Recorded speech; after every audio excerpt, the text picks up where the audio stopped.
नमस्कार, नेपाल लाइभ समाचारमा स्वागत छ। म पुष्पा केसी। सुरुमा प्रमुख समाचार शीर्षकहरू।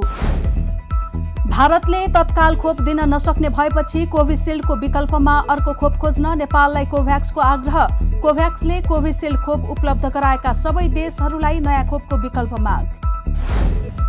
कोभिड-19 का कारण स्थगित एसईई सञ्चालनको विकल्पबारे सुझाव तयार गर्दै कार्यदल। 2 साताभित्र विभिन्न विकल्पसहित सुझाव तयार हुने, लगत्तै निर्णय गरिने। स्थायी कमिटीलाई प्रदेशको चुनौती। सुदूरपश्चिम सरकारलाई दिएको समर्थन फिर्ता नलिने एमालेको निर्णय। बजेटको मुखमा सरकार परिवर्तन गर्न नहुने तर्क।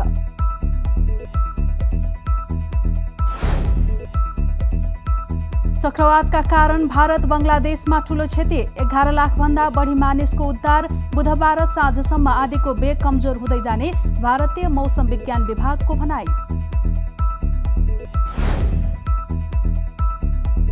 र नेपाल सुपर लिग खेल भावना विपरीत व्यवहार गरेको र अनुशासन तोडेको भन्दै विराटनगरका प्रशिक्षक यान ललाई 1 सिजन प्रतिबन्ध, 50,000 जरिवाना।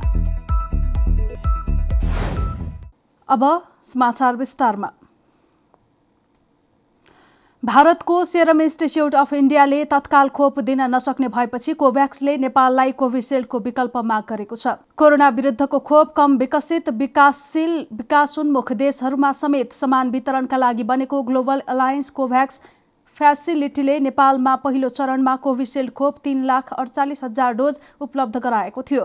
कोभ्याक्सले नेपाललाई कुल जनसङ्ख्याको 20% का लागि खोप उपलब्ध गराउने प्रतिबद्धता जनाएको छ। कोभ्याक्सले मे वा जुन महिनासम्ममा कोभिसिल्ड खोपको बाँकी डोज उपलब्ध गराउने भने पनि अहिले उक्त खोपको विकल्पमा नयाँ खोप खोज्न नेपाललाई आग्रह गरेको हो। कोभ्याक्सले सुरुवातमा सबै कोभिसिल्ड खोप नै दिने भनेको भए पनि सेरमले तत्काल खोप उपलब्ध गराउन नसकिने भनेसँगै उसले नेपालसँग नयाँ खोपको विकल्प माग गरेको हो।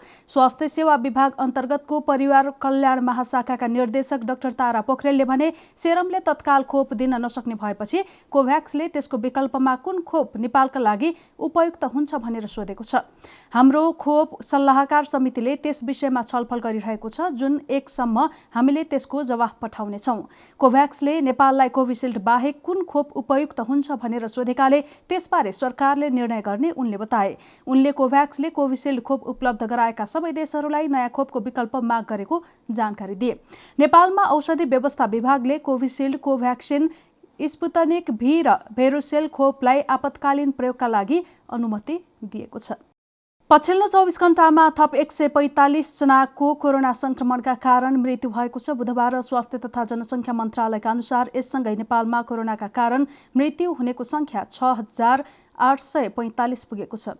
यस्तै थप 6,714 जनामा कोरोना भाइरसको संक्रमण देखिएको छ। 19,030 जनाको आरटी-पीसीआर विधिबाट गरिएको परीक्षणमा 6,677 जनामा संक्रमण पुष्टि भएको हो। यस्तै 322 जनाको एन्टिजेन परीक्षणमा 37 जनामा संक्रमण पुष्टि भएको छ। देशभर हाल 1,17,777 जना सक्रिय संक्रमित रहेको मन्त्रालयले जानकारी दिएको छ। यसैगरी काठमाडौँ उपत्यकामा 1,493 जनामा संक्रमण पुष्टि भएको छ। थपिएका मध्ये सबैभन्दा धेरै काठमाडौँका 1,139, भक्तपुरमा 113 र ललितपुरमा 241 जना रहेका छन्। यस्तै संक्रमित भएका मध्ये थप 6,716 जना कोरोना संक्रमण मुक्त भएका छन्। यससँगै नेपालमा कोरोना संक्रमण भई निको हुनेको संख्या 4,11,603 पुगेको छ।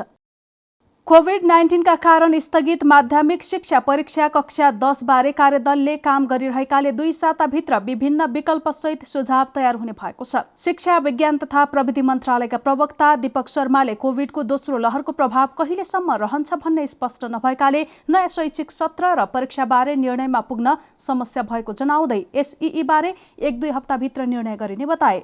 गल्लीगल्ली.info ले आज भर्चुअल रूपमा आयोजना गरेको छलफल कार्यक्रममा प्रवक्ता शर्माले शिक्षक र अभिभावक तम्तयार र उनीहरू बीचको जीवन्त सम्पर्क नभएकाले, सिकाइ तथा मूल्याङ्कन सफल नहुने भएकाले विभिन्न माध्यमको प्रयोग गरी स्वास्थ्य सुरक्षालाई ध्यानमा राखेर बालबालिकाको शैक्षिक अधिकार सुनिश्चित गर्नुपर्ने बताए। उनले वार्षिक परीक्षा सम्पन्न गरेका विद्यालयले नयाँ शैक्षिक सत्र सञ्चालन गर्न सक्ने स्पष्ट गरे। कक्षा 8, 10 र 12 बाहेक अन्य परीक्षा सम्बन्धित विद्यालयले सञ्चालन गर्न सक्नेछ। बालबालिका विज्ञ डाक्टर मीनाक्षी दाहालले विषम परिस्थितिमा बालबालिकालाई समग्र मनोवैज्ञानिक पक्षमा नकारात्मक असर पार्न नहुनेमा जोड दिए। अभिभावक महासङ्घका अध्यक्ष शुभप्रभात भण्डारीले शिक्षक र विद्यार्थीलाई सहज रूपमा सूचना प्रविधिका साधनमा जोड्नका लागि तीनै तहका सरकारले प्रभावकारी काम नगरेको गुनासो गरेका छन्। पूर्व प्रधान न्यायाधीश कल्याण श्रेष्ठको नेतृत्वमा रहेको संविधान निगरानी समूहले सरकारले दोस्रो पटक प्रतिनिधि सभा विघटन गरेर संवैधानिक पद्धतिमा गम्भीर सङ्कट सिर्जना गरेको ठहर गरेको छ। निगरानी समूहले बुधबार आफ्नो धारणा सार्वजनिक गर्दै तत्काल प्रधानमन्त्री केपी शर्मा ओली प्रधानमन्त्री पदबाट राजीनामा दिनुपर्ने समेत बताएको छ। सरकारले प्रतिनिधि सभाबाट विश्वासको मत प्राप्त गर्न असफल भएपछि नेपालको संविधानको धारा 76 अन्तर्गत वैकल्पिक सरकार गठन गर्न विभिन्न चरणका प्रयासहरू हुँदै गर्दा मिलेमतमा विघटन गरिएको निगरानी समूहको आरोप छ। फागुन 11 गतेको फैसला बमोजिम पुनः स्थापित प्रतिनिधि सभा उपयुक्त कारण बिना मन्त्री परिषदको सिफारिसमा राष्ट्रपतिले पुनः विघटन गर्नुले संवैधानिक पद्धति, संसदीय प्रजातन्त्र र न्यायिक पद्धतिको कार्यान्वयनमा उपस्थित चुनौतीहरू र अचिन्तित परिणामहरूको सम्बन्धमा गम्भीर विचलन आएको छ। विज्ञप्तिमा भनिएको छ, एकपटक विघटित प्रतिनिधि सभा सर्वोच्च अदालतबाट पुनः स्थापित भएको थाहा हुँदाहुँदै त्यसलाई उपेक्षा गरिएको समितिको ठहर छ। सरकारले प्रतिनिधि सभा विघटन गर्ने अनि अध्यादेश मार्फत राज्य सञ्चालन गर्ने शैलीमा प्रधानमन्त्री केपी शर्मा ओली चलेको आरोप पनि लगाएको छ। स्वास्थ्य तथा जनसङ्ख्या मन्त्रालयले जुन उद्योग वा अस्पतालका अक्सिजन सिलिन्डर हुन् सोही उद्योग वा अस्पतालमा पुग्ने गरी व्यवस्था मिलाउन अनुरोध गरेको छ। स्वास्थ्य मन्त्रालयका सहप्रवक्ता डाक्टर समीर कुमार अधिकारीले बुधबार एक सूचना जारी गर्दै अक्सिजन आपूर्ति व्यवस्थापनमा अक्सिजन सिलिन्डरहरू समयमा सम्बन्धित उद्योगमा भर्नका लागि फिर्ता नभएकाले समस्या बढ्दै गएको भन्दै यस्तो अनुरोध गरेका हुन्। उनले एउटा उद्योगको अक्सिजन सिलिन्डर अर्कोमा जाने क्रम अत्याधिक बढेको र त्यसले आगामी दिनमा समस्या निम्त्याउन सक्ने बताए। विभिन्न व्यक्ति संस्थाहरूले व्यक्तिगत आइसोलेसन केन्द्र र अस्पतालहरूमा प्रयोगका लागि विभिन्न तरिकाले लगेको अक्सिजन सिलिन्डरहरू समयमा नै जुन कम्पनीमा वा अस्पतालका हुन् सोही ठाउँमा पुग्ने गरी आवश्यक व्यवस्था मिलाउन अनुरोध गरिएको छ। अधिकारीले जारी गरेको सूचनामा भनिएको छ। उनले अक्सिजन सिलिन्डर देशका विभिन्न ठाउँका दूर दराजमा थन्किएर रहेको भन्दै यसले अस्पतालको सघन उपचार कक्षमा उपचार गराइरहेका संक्रमितलाई अप्ठ्यारो हुने भएकाले सबै संवेदनशील बन्न आग्रह गरेका छन्। नेकपा एमालेको स्थायी कमिटी बैठकको निर्णयलाई एमाले सुदूरपश्चिम प्रदेश समितिले चुनौती दिएको छ। 10 जेठमा एमालेको स्थायी कमिटी बैठकले माओवादी केन्द्र नेतृत्वको सुदूरपश्चिम प्रदेश सरकारलाई दिएको समर्थन फिर्ता लिने निर्णय गरेको थियो। तर बुधबार बसेको प्रदेश संसदीय दलको बैठकले माओवादी केन्द्र नेतृत्वको सरकारलाई दिएको समर्थन कायमै राख्ने निर्णय गरेको हो। बजेटको मुखमा सरकार परिवर्तन गर्न नहुने भन्दै सरकारलाई दिएको समर्थन कायमै राख्ने निर्णय भएको छ। तर प्रधानमन्त्री ओली पक्षका सांसदहरूले पनि केन्द्रको निर्णय मान्नुपर्ने बताएका थिए। बैठकमा विवाद भयो, अन्त्यमा सरकार फेर्न नहुने निर्णय भएको छ, ओली पक्षका सांसद पठान सिंह बोहराले भने। सुदूरपश्चिम प्रदेश सभामा एमालेका 25 जना सांसद छन्। यसमा माधव कुमार नेपाल पक्षका मात्र 18 जना छन्। संसदीय दलको नेता माधव पक्षका प्रकाश बहादुर शाह छन्। एमालेले निर्णय गरेपछि माओवादीका त्रिलोचन भट्ट नेतृत्वको सुदूरपश्चिम सरकारको संकट टरेको छ। सरकारमा सहभागी एमालेका 3 मन्त्रीमा 3 जना नेपाल पक्षका छन्। हामी नेपाल लाइभ समाचारमा छौं। अब अन्तर्राष्ट्रिय समाचार।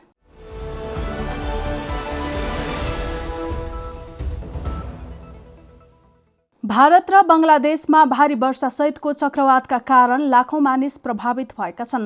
यास नामको उक्त आँधीका कारण बुधबार बिहानसम्म 11 लाख भन्दा बढी मानिसलाई सुरक्षित स्थलमा सारिएको छ। प्रारम्भिक विवरणमा आँधीका कारण 2 जनाको मृत्यु भएको छ भने घरहरूमा व्यापक क्षति पुगेको छ। भारतका पूर्वी राज्यहरू पश्चिम बंगाल र ओडिसामा सुरुवाती प्रभाव परेको यो आँधी उत्तरतर्फ बढ्दै गएको छ। भारतीय मौसम विज्ञान विभागका अनुसार वर्षासहित आँधीको सरदर गति 130 देखि 140 किलोमिटर प्रति घण्टा रहेको छ। समुद्री किनाराबाट उक्त आँधी जमिनमा आउन थालेको र बुधबार साँझसम्म उक्त आँधीको वेग कमजोर हुँदै जाने विभागले जनाएको छ। बंगलादेशमा तटवर्ती 200 गाउँका हजारौं बासिन्दा आँधीको चपेटामा परेका छन्। समुद्रबाट आएका अग्ला छालहरूले स्थानीयवासीका घर, पसल र खेतीपाती पुरै जलमग्न बनाएको छ। दक्षिण स्थित पटुवाखाली जिल्लाको रङ्गवाली गाउँका 20 भन्दा बढी गाउँहरू पुरै डुबानमा परेको एकजना वरिष्ठ प्रशासक मस्फिकर रहमानले जानकारी दिए। उनले नदीका 2वटा तटबन्ध भत्किएर गाउँ पुरै डुबेको बताउँदै कम्तीमा 15,000 व्यक्तिलाई आपतकालीन केन्द्रहरूमा राखिएको जानकारी गराएका छन्। नेपाल लाइभ समाचारमा अब खेल समाचार।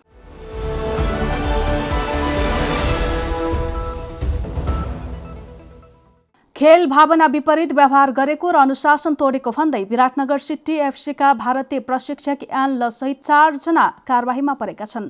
नेपाल सुपर लिगको आयोजक नेपाल स्पोर्ट्स एन्ड इभेन्ट म्यानेजमेन्टले ललितपुर सिटी एफसी विरुद्धको खेलमा खेलाडीलाई मैदान छाड्न उक्साएको र अनुशासन तोडेको भन्दै उनीहरूमाथि कारबाही गरेको हो। आयोजकले बुधबार जारी गरेको विज्ञप्ति अनुसार प्रशिक्षक ल सहित विराटनगरका टेक्निकल डाइरेक्टर सोनाम घले, सहायक प्रशिक्षक निशान श्रेष्ठ र सहायक व्यवस्थापक मिलन गुरुङलाई कारबाही गरिएको छ। यस्तै आयोजकले विराटनगरलाई 1 लाख रुपैयाँ जरिवाना समेत तिराएको छ। यसका अलावा विराटनगरका प्रशिक्षक ललाई एनएसएलको अर्को सिजनमा प्रतिबन्ध लगाइएको छ भने 50,000 रुपैयाँ जरिवाना माग गरिएको छ। विराटनगरका प्रशिक्षकमाथि खेल भावना विरुद्ध व्यवहार गर्दै खेलाडीलाई मैदान छाड्ने प्रोत्साहन गरेको, टच लाइन नाग्नुका साथै पटक पटक अफिसियललाई अपशब्द र गाली गलौज गरेको आयोजकको ठहर छ। विराटनगरका प्रशिक्षक लले प्रतियोगितामा बारम्बार नेपालका रेफ्रीको स्तरमाथि प्रश्न उठाएका थिए। उनले नेपाली रेफ्रीको स्तर भारतका विद्यालय स्तरमा भन्दा कमजोर रहेको टिप्पणी समेत गरेका थिए। यस्तै विराटनगरका टेक्निकल डाइरेक्टर घले, सहायक प्रशिक्षक श्रेष्ठ र सहायक व्यवस्थापक मिलन गुरुङलाई आगामी सिजन एनएसएलको 3 खेलमा प्रतिबन्ध लगाइएको छ। त्यसबाहेक आवश्यक देखिएमा अखिल नेपाल फुटबल संघले थप कारबाही गर्न सक्ने आयोजकले जारी गरेको विज्ञप्तिमा उल्लेख छ।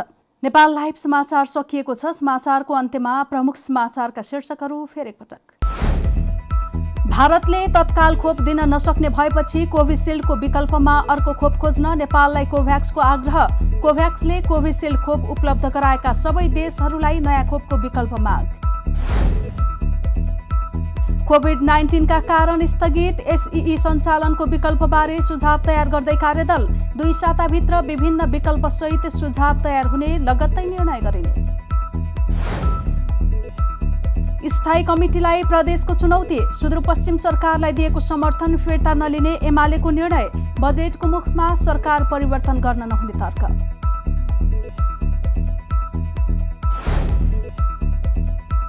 चक्रवातका कारण भारत बङ्गलादेशमा ठूलो क्षति। 11 लाखभन्दा बढी मानिसको उद्धार। बुधबार साँझसम्म आँधीको वेग कमजोर हुँदै जाने भारतीय मौसम विज्ञान विभागको भनाई।